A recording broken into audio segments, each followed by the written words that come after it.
Let's talk about King Jesus. Let's talk about life. You want to talk about life, but you don't want to talk about the life giver.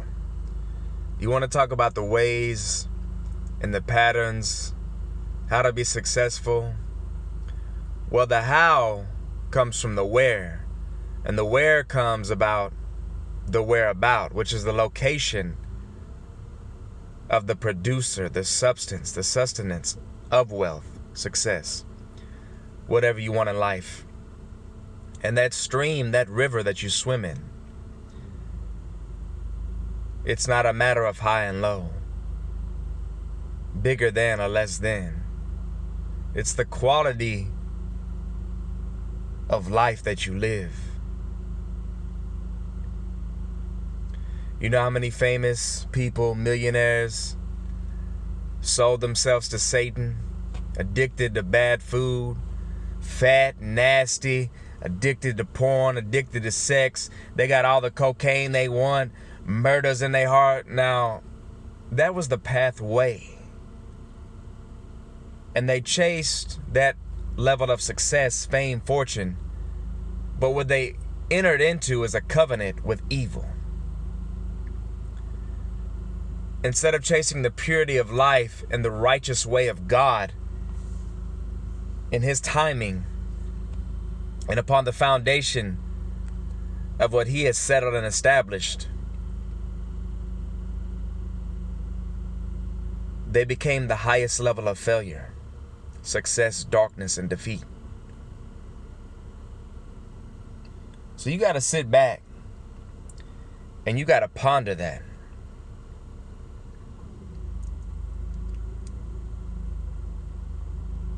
And you have to ask yourself, what is it that I truly want?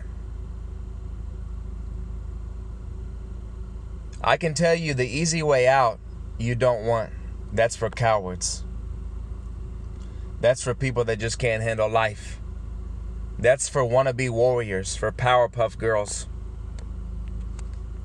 In Jesus' name.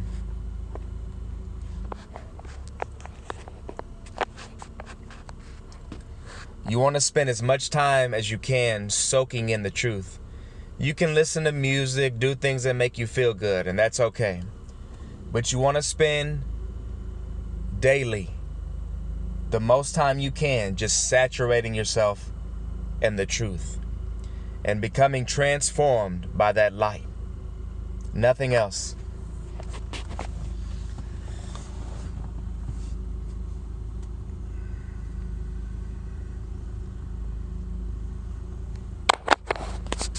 You can miss an opportunity and have some type of regret.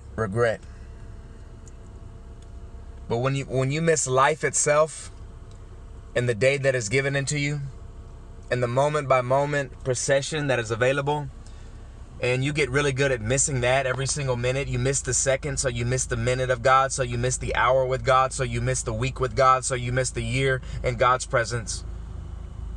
Don't do that. If you have to become a professional meditator like Buddha or whoever else and learn just to be in the present moment and devote and dedicate your life to that and spend money for that and make sacrifices to get to that point, then that is a marvelous achievement.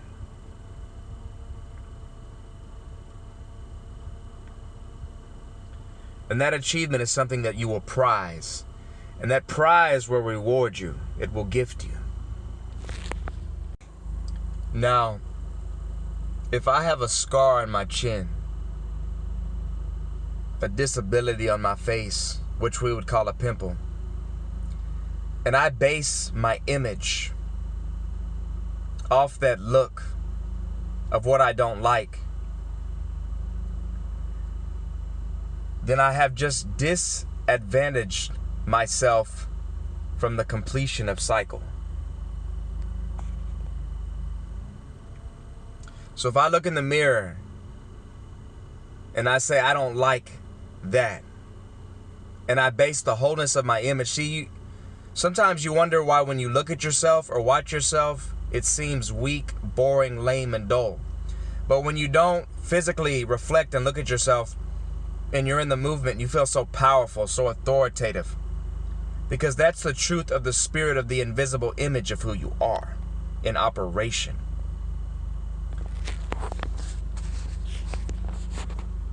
But sometimes you reflect and you neglect. You don't take hold of what is truly yours. The possession that is yours. If you don't cherish it, it will not reveal its secrets to you. And the hidden depths will not activate.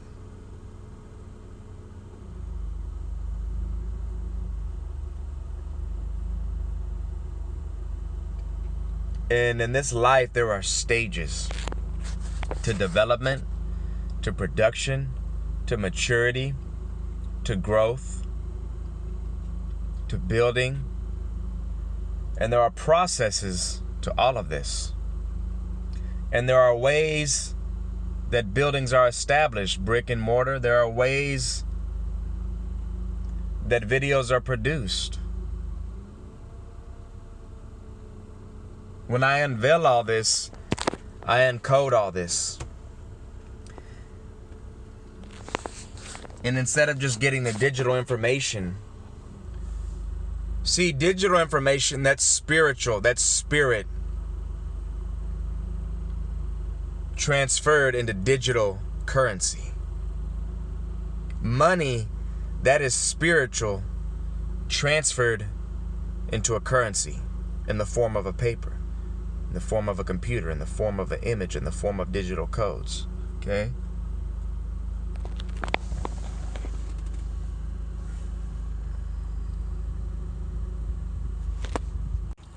Now, when you release something, let's say your sexual energy, it temporarily feels good, but somehow it comes back 10 times worse. Well, the thing is, who did you release it to? Did you release your sexual energy in a demonic way? Through pornography, having sex outside of marriage? Because that's who you released your energy to. So who are you releasing things to? You got a nice stash of money. You release it to a robber. You release it to a thief. You release it to a drug addict. Who did you just empower? And what did you just... So you got to be careful who you release things to. Information, words, knowledge, wisdom. You don't share depths with shallow people.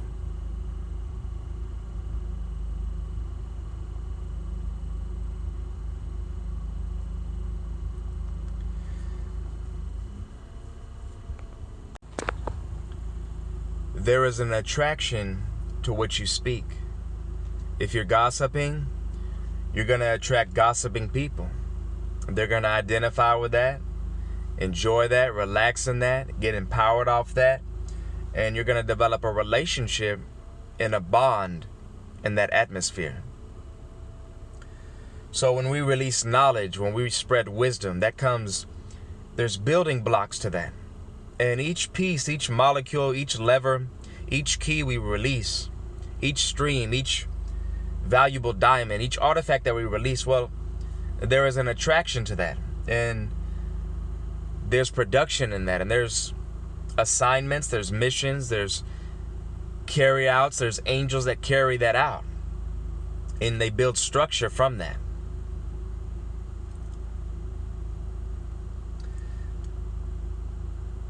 And so if your words are like oceans of healing to dry lands, then you want to release so many oceans. You want to release, if your tongue is filled with wealth of life and achieved with the status of heaven, then you want to release that to a deeper degree, to a greater momentum. A person can have talent and they might make one track out of the year, but then a person can have talent combined with momentum, and then they're making fury tracks every week. And so when many components are together, they're going to connect and combine, and there's going to be a much bigger, much mightier, more dynamic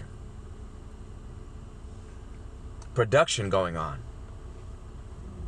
So if I add silence to stillness, to seeping, to tone,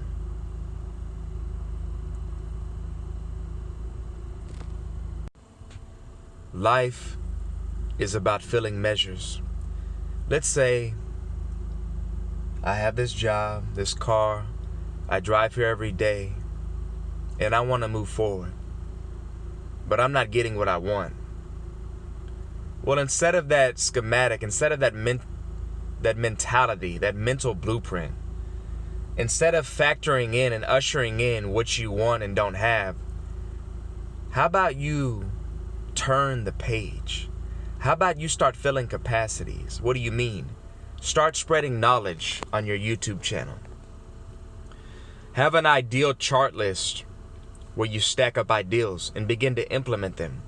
Because a month could go by and all you did was want and not have. But then a month could go by and you have an individual who is writing ideals down, building his YouTube channel, spreading knowledge, growing in his wisdom, telling people. He would take that hour to read his Bible. He would take that hour to travel to a new location. He would take that hour to fill out different applications. He would take that hour and eat, educate himself, while the other person would not. So, and these frames and these measures, these capacities, when you take action, you begin to feel specific, hidden, invisible measures of life, which are going to increase the opportunity for you to have a greater vision from God in your nightlife, which are going to increase a greater opening for your speech, your productivity, your language. And as you're upgrading the character within, if you're not upgrading your character within, you're tripping. I don't care if you only make $4 an hour. If you have not understood in your mind to daily upgrade the character of who you are within, use everything. That's using every day, every second, every meter, every adversity, every trial, in surpassing it, well, then you're missing out on transformation. And if you're missing out on transformation, and it's only about wanting and not having and trying to get what you want, what you don't have, well, that is a triple effect of defeat and a continual chain that many people are bound by for the rest of their life. Because it's by this knowledge which produces understanding, and this understanding causes you to step into a level of power, and that level of power breaks the satanic structures and foundations that are established around you. And so you become this walking tank, and you demolish things that are in your way, and you grow in height, you grow in structure, you grow in status as you do this. And your recognition, people begin to recognize you as you grow, and as you surpass, and as you succeed, and as you do things in a way other people don't do. People recognize that, and your recognition, your status increases, and the honor and the respect that surrounds you and the value increases of all of that. And so you walk and you enter into these blessings. Because if you go to your job and somebody has a tremendous amount of honor for you, that's a blessing, that's a reward, that's a wealth, that's a vault, that's a bank account. That's a divine blessing from God. You have two men that are producers. One, he would get frustrated when he would try to edit his videos. He felt that the quality wasn't good enough. He felt that the audio wasn't high enough. So this distracted him. This made him feel like he wasn't being powerful. His word wasn't getting out to a degree. But then you have another producer who found a way to simplify all that, not even worry about that. And the other one was trying to do all this big things and spend time and effort and energy he didn't have, and he was drained. The other person just uploaded clips real quick. He just used his voice close to his mouth and audio, and the sound was good. Everything was good. So one of the producers was just effortlessly flourishing and flowing and producing and procuring and building and growing and just increasing and intensifying in the most simplified way. The other one was getting worse or worse, even though he was working harder and harder and harder, and he was feeling more frustrated even though he was working 10 times harder. So what's the key here? Simplicity. Effortlessness and ease. You know, your ministry can become a burden. Your life purpose, it can turn into a burden if you don't know how to be wise, if you don't know how to simplify things, if you don't know how to listen to the voice of God, if you're not obedient and humble. These are divine orders. And when you're not in these orders, you step into confusion. It doesn't matter how much you gain. We human beings, and I'm talking about myself, we gain so much and we think we have so much. But in one moment, you can lose all your money. In one moment of being disobedient to God, you can become so vulnerable. You can become so confused, so irritated, so angry, and just flip out in one moment. And this happens all the time in life. A person was doing so good. Then out of nowhere, they kill their family. They get on drugs. What happened? Don't think accumulation will save you. Don't necessarily think accumulation has keeping power. You might have been saving money for 10 years. The IRS takes it in one day. You lose it in one day. The dollar loses its currency in one day. And so forth. So don't think just because you're gaining, that's what's keeping you. It's the order of God and being obedient to his ways and the spirit of submission and surrendered to what's perfect, to what can't be broken, to what can't lose its money, to what doesn't lose its value, to what never changes, never turns to the left or the right, always remains true. That's what keeps you. When other people are going crazy, when other Christians lose their mind, when other men of God fall, grace, that's what keeps you. But when you put faith in your dependency and trust in your account of what you have accumulated, you're messing up. You're actually weakening certain structures and stepping out of that order. Okie dokie. Now let's say I'm about to go into my job. Let's say, because remember, preparation is the sacredness of life. To the one, see, when you learn how to live in preparation more, you will automatically perform to a higher degree, effortlessly. That's why really when basketball players, when MMA fighters, you notice an MMA fighter, their lifestyle is that. But they only fight 15 minutes, 25 minutes. So they've been practicing for one fight for one whole year, preparing one whole year for a 15-minute action. So if I go to my job and I find one way in preparation to pour out one vat, one vault of energy, a flow of power,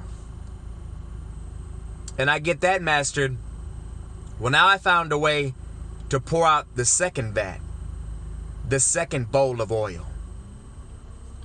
So maybe I might go to my job and I meditate for 10 minutes. Maybe that triggers a universal power. I make a 15-minute video. Maybe that triggers a heavenly reaction of the Heavenly Father. I decree and declare a thing before I go in. Maybe that initiates a structure.